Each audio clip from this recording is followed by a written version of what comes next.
Hey, this is Paulo. This is Corey. We're from Trivium. My anxiety's flying out from deep within me. It burns within as my throat begins to cauterize. This negativity's leaching. Any shred of composure. I mean, we never really had doubt when.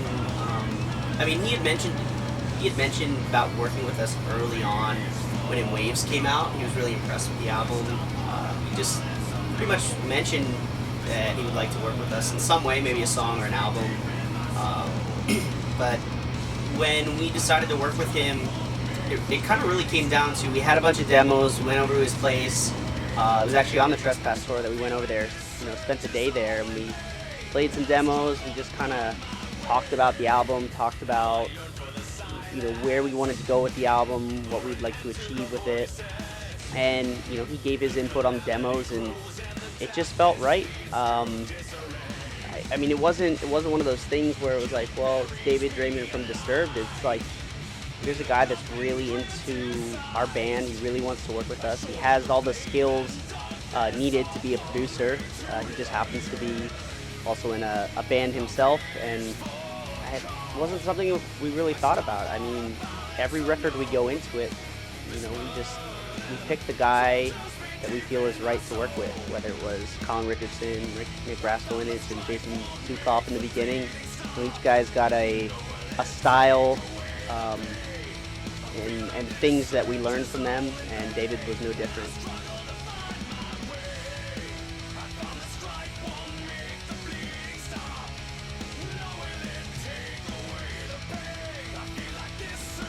I think it was just because we've known him, and we've known him since like 2005 was the first time we met him, and then through all the touring and stuff, we'd played some festivals with Disturbed, and we'd see each other at different events or whatever, and then doing Mayhem, we'd see him. We just got to be friends and just kind of knew each other. So it wasn't like, if we didn't know him at all, it might have been a little bit different, because you're like, oh, working with this guy, but we've had so much personal time just like hanging out as friends and just talking about whatever, that going into it is like we were familiar with each other and we knew everyone's personalities. He got along with everyone really well.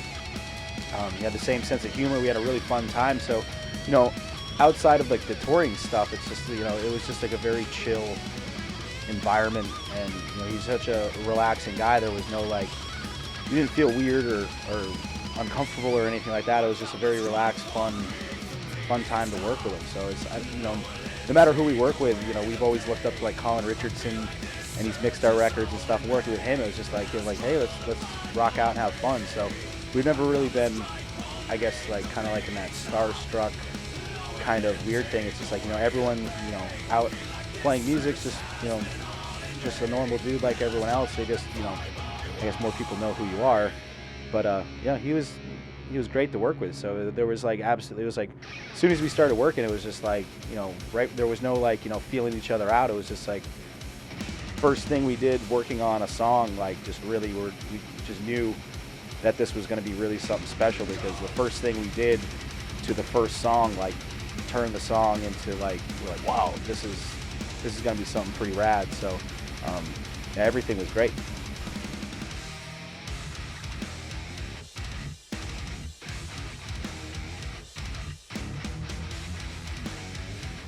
I think the pre-production was very enlightening to all of us. We spent maybe from 10 o'clock in the morning to 10 o'clock at night, most days of pre-production, just really focusing on every aspect of the song, lyrics, vocals. We came in with about 14 or 15 songs, came in with a lot of material, a lot of ideas, and I think, like Matt said, I feel like with his vocals, he was able to be pushed in so many different ways. Even with his screaming, not approaching it from just the usual way that he does. Same with the singing, just pushing his vocals from a higher range to a lower range, to learning how to properly breathe and do all these different techniques that really just helped him in the studio, and has translated amazing live, because I think Matt And that sounds the strongest he's ever sounded live because of a lot of these, tricks and tips that he learned in the studio. For all of us as musicians and writers, when you spend that much time focusing on a song and really breaking it down to the basic level of just the rhythms and the riffs, and then building it up and making it, filling out all those spots, making it more progressive, or working on the vocals and lyrics, you learn a lot in the process. And we've done that with every album, and you kind of take all the stuff you learn from each album as you go and write and continue writing in your career.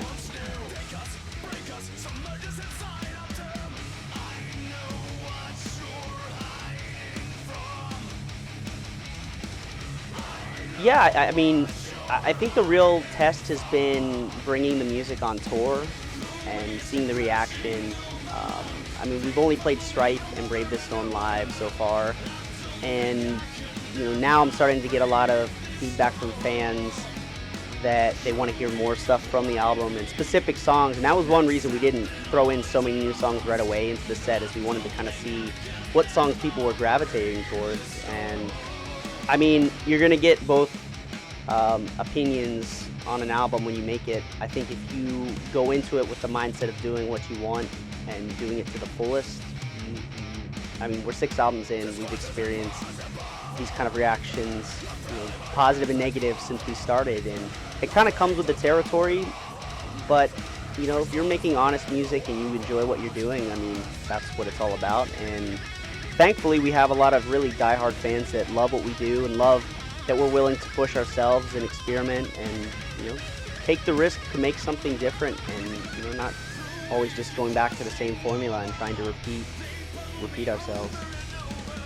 Yeah. Also, had a really good feeling before the record came out.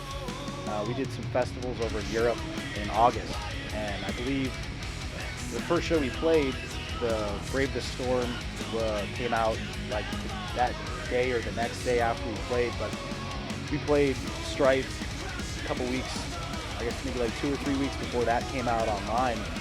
And just like the raw reaction of hearing a song in a live setting for the first time without previously hearing the actual record version, to seeing the reactions, and then once the viral videos of us playing like Bakken and people hearing the songs live, like you could really tell we had a really good feeling, because just like that primal reaction to a song that you've never heard, and people moshing and headbanging to it.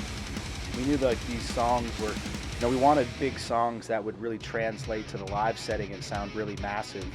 And I think especially the new songs, when we're playing on this tour, the Brave the Storm and Strife get some of the biggest reactions from the crowd. So taking the songs from the record, as he said, and playing live and seeing that big of reaction. And a lot of people, especially with Strife, there's a lot of new faces in the crowd singing it. You've probably heard it on their rock station if they have one in town. That just seems like the song's just getting out there, and people are really really liking it. So good feeling, and hopefully we'll be playing a lot more songs from the record, because the new songs could definitely work really well in the live setting.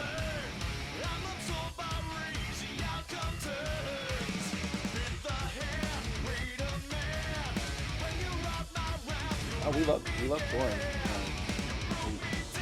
Throughout the years, we've definitely been growing all over the world, and just having really awesome opportunities to tour, and going to places still even now that we've never been to before, which makes it really exciting. And just being able to return to certain countries that we don't get to play too often, and just those fans are just so diehard and amazing. They just, the reactions that they give you at the show, especially like playing in South America for the first time, it like makes playing live so much fun when you have crowds that react like that. So definitely touring is still, we still love doing it. Still growing, adding more stuff to the show to make it more exciting for fans that keep coming out. So.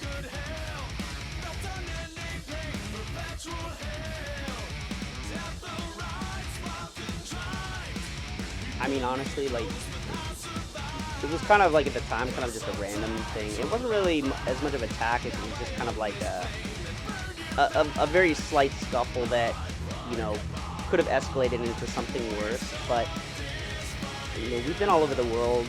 Anything can happen anytime. I'm not gonna live my life sheltered and scared of things like that. You know, luckily we were able to diffuse the situation the best we could, and nothing serious happened to anyone. But, you know, I think you just have to expect that things like that can happen and just be aware. You know, that's why we usually, if we're in foreign countries that, you know, we're not sure of, you know, you gotta just be careful, like anywhere else. And it can happen here in America, anywhere.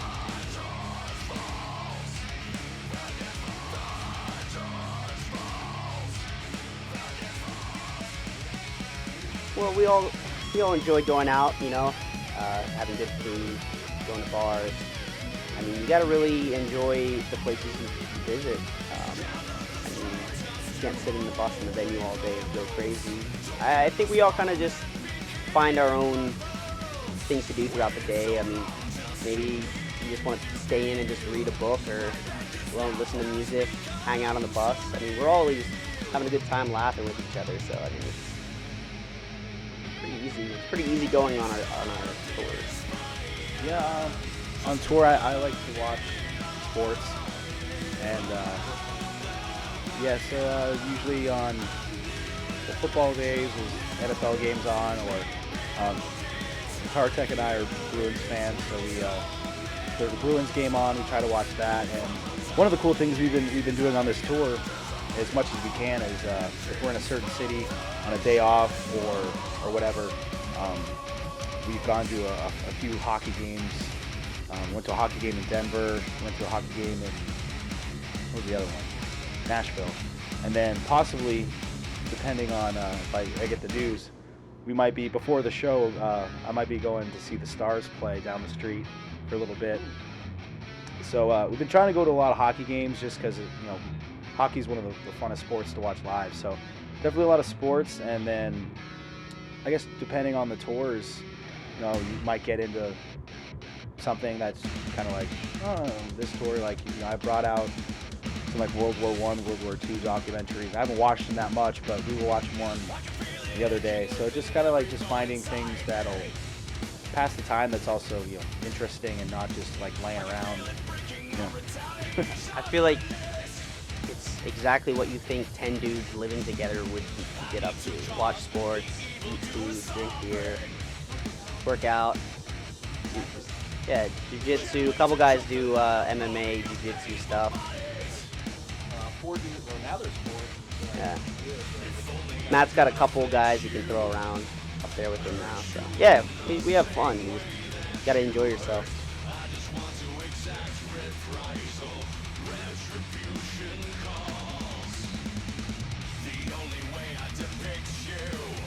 We're definitely doing another U.S. tour that we just confirmed to, which is still top secret.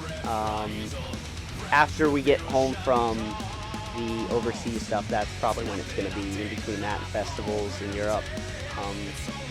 Just very busy. January's off time, but we're going to be rehearsing really hard to make sure we get some new songs into the set, and some older songs that we, you know, want to rotate into the set, back into the set. Hey, this is Paulo. This is Corey. We're from Trivium. If you're looking for exclusive content, go to ontourmonthly.com.